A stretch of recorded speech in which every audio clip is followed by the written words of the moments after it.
మనం ఎందుకు బతుకుతాం? మన కోసం, ఇంకా మన భార్య పిల్లకు, అంతే కదా. ఏ పని చేసినా అంతే కదా. మనకు ఏమైనా అయితే ఎవరు నష్టపోతారు? బాధపడేటోళ్ళు ఎవరు? బాధపడేటోళ్ళు ఎవరు? అంతే కదా. సో ఇప్పుడు మనం ఎవరిని చూసుకొని బతకాలి? భార్య పిల్లలను బతకాలి, అంతే కదా. ఏ పని చేసినా కూడా పిల్లలు ఇంట్లో ఉన్నారు, భార్య ఇంట్లో ఉన్నది, మన మీద ఆధారపడ్డ వాళ్ళు ఉన్నారు, అంతే కదా. మన మీద ఆధారపడ్డది ఒక కుటుంబం ఉన్నది. కాబట్టి వాళ్ళ కోసం బతుకుతున్నాము అని చెప్పేసి మనం బతకాలి. ఎందుకంటే ఆల్మోస్ట్ ఇక్కడ చూసిన వాళ్ళందరూ కూడా మిడిల్ ఏజ్ యూత్ అయితే కాదు కదా. యూత్ ఉన్నారు ఎవరైనా? యూత్ లేదు. బాధ్యత మనకేం జరిగినా, ఎందుకంటే ప్రపంచంలో యుద్ధంలలో చచ్చిపోతారు మనుషులు, అక్కడ వాడు శత్రువు ఉంటాడు. ఎలాంటి శత్రుత్వం లేకుండా చచ్చిపోయేది ఒకటి రోడ్డు ప్రమాదాలే. నిన్న మేము చూసినాం. రాత్రి నేను పెట్రోలింగ్ చేస్తుంటే అగ్రహారం దగ్గర తాగి సడన్గా వచ్చి ఆ డ్రమ్మును గుద్దుకొని కింద పడ్డాడు. సడన్గా మేము ఆడ ఉన్నాం కాబట్టి ఉరికిపోయి అతన్ని పక్కకు జరపగలిగినాం. దాని తర్వాత లేదు అని అంటే అతను ఇంకొక కారు వచ్చి గుద్దిపోతానుకో చచ్చిపోతాడు. చచ్చిపోయడానికి కోసం ప్రయాణం ఎందుకు చేయాలి? చచ్చిపోవడానికి కోసం పని ఎందుకు చేయాలా? చచ్చిపోవడం కోసం పని చేస్తున్నామా మనం?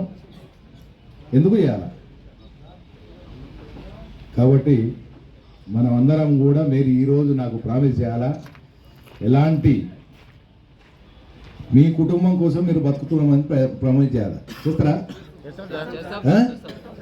నా కోసం వద్దు, మీ కోసం. ఓకే, ఎంతమంది ప్రామిస్ చేస్తారు నాకు? అటు చూపించవా, అటు అటు అటు చూడు. ఓకే, మీ అందరికీ మరొక్కసారి అభినందనలు.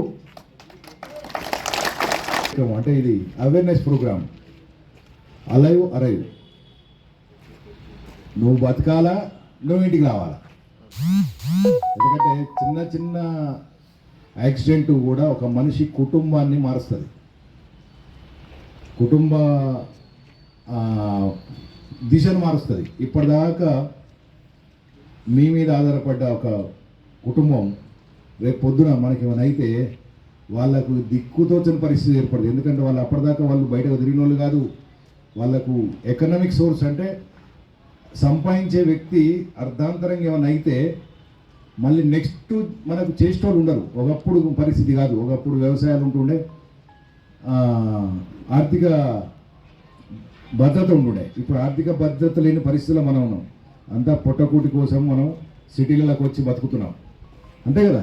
మీరంతే, నేనంతే. బతకడం కోసం వచ్చినాం కదా. సో మనం అందరం కూడా మళ్ళొక్కసారి గుండె మీద చేసుకొని మనల్ని మనం ప్రశ్నించుకోవాలా. మన వల్ల ఎవరికి నష్టం కావద్దు, మన వల్ల మనకు నష్టం కావద్దు. రెండు గుర్తుపెట్టుకోవాలా. మన వల్ల ఇంకొకరికి నష్టం కావద్దు, మన వల్ల మనకు కూడా నష్టం కావద్దు. ఈ ఒక్క గుర్తుపెట్టుకుంటే సిరిసిల్ల కానీ జిల్లాలో ఒక్క యాక్సిడెంట్, ఒక డెత్ ఉండదు. ఇప్పుడు మనం చూసింది కదా, మన ఎడుక హోంగార్డు జస్ట్ అంతకుముందు ఒక్కరోజు ముందు కూడా నన్ను అది ఎక్కడో కలిసిండు. సారం కూడా నమస్తే పెట్టుకుని తెల్లారి చూస్తే లేడు. ఆ కుటుంబ పరిస్థితి ఏంది? అక్కడ ఈ రోడ్డు ప్రమాదాలు అనేవి ఎవరికి ఒకరికి అయితే నాకు కావు అని అనుకుంటారు జనం. కానీ ఇప్పుడు రోడ్డు మీద పోతుంటే సడన్గా ఏదైనా జరిగి రోడ్డు డివైడర్ అవతల మీద నడుచుకుంటూ పోయేటోళ్ళ మీద పడ్డ సందర్భాలు కూడా ఉన్నాయి. అంటే వాళ్ళకి అసలు సంబంధం కూడా లేదు, ఈ రోడ్డుకు కానీ ప్రమాదానికి కానీ సంబంధం లేదు, అయినా కూడా చచ్చిపోతున్నారు. తర్వాత అనుకోకుండా బ్రేకులు ఫెయిల్ అయ్యి ఆ రోడ్డు మీద నడుచుకుంటూ పోయేటోళ్ళు, అంటే పక్కకున్న షాప్లో ఇంటి మీద పోయి చచ్చిపోయిన ఉన్నారు. నాకు గుర్తున్నది ఇప్పటికీ 30 ఏళ్ళ కింద నేరెళ్ళ విలేజ్. నేరెళ్ళు ఉన్నారు ఎవరన్నా? గుర్తుందని? నేరెళ్ళ విలేజ్లో అది ఇంట్లో పోయి గుద్దింది లారీ. గుర్తుందరా? అంటే చెప్తున్నా, అంటే ఒక తప్పు ఎవరి మీదికి దాడి చేస్తావో తెలియదు. కాబట్టి అందరూ కూడా బాధ్యత ఉండాలి. నేను ఒక్కనే బాధ్యత ఉంటా, మిగతా వాళ్ళు ఉండరు అనడానికి లేదు. నేను ఉండాలి, నువ్వు ఉండాలి. అప్పుడు మాత్రమే మనం సేఫ్గా అలైవ్ ఉంటాము, ఇంటికి వస్తాం.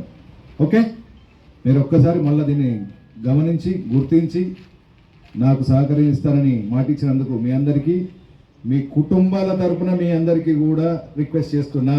ఇది నా కోసం చేయట్లేదు, మీ అందరి కుటుంబాల తరపున చేస్తున్నా. మీ అందరి కుటుంబాల తరపున మీ అందరికి మళ్ళీ ఒక్కసారి విజ్ఞప్తి, మనం బతికాల, సాధించాల. Okay, thank you. మోటారు వాహనముల చట్టంలో పొందుపరిచిన రోడ్డు నియమ నిబంధనలను పాటిస్తానని, ఇతరులకు శ్రేయస్సుని, తోటి రోడ్డు వినియోగదారులను గౌరవిస్తానని, రోడ్డు ప్రమాదములు జరగకుండా నా కర్తవ్యాలను శ్రద్ధతో, అంతఃకరణ శుద్ధితో నిర్వహిస్తానని, రోడ్డుపై ప్రయాణించేటప్పుడు ట్రాఫిక్ నియమాలను ఉల్లంఘించనని, ప్రజలందరూ మన రోడ్లపై సురక్షితంగా ప్రయాణం చేయడానికి సహకరిస్తానని దృఢ సంకల్పంగా ప్రమాణం చేస్తున్నాను.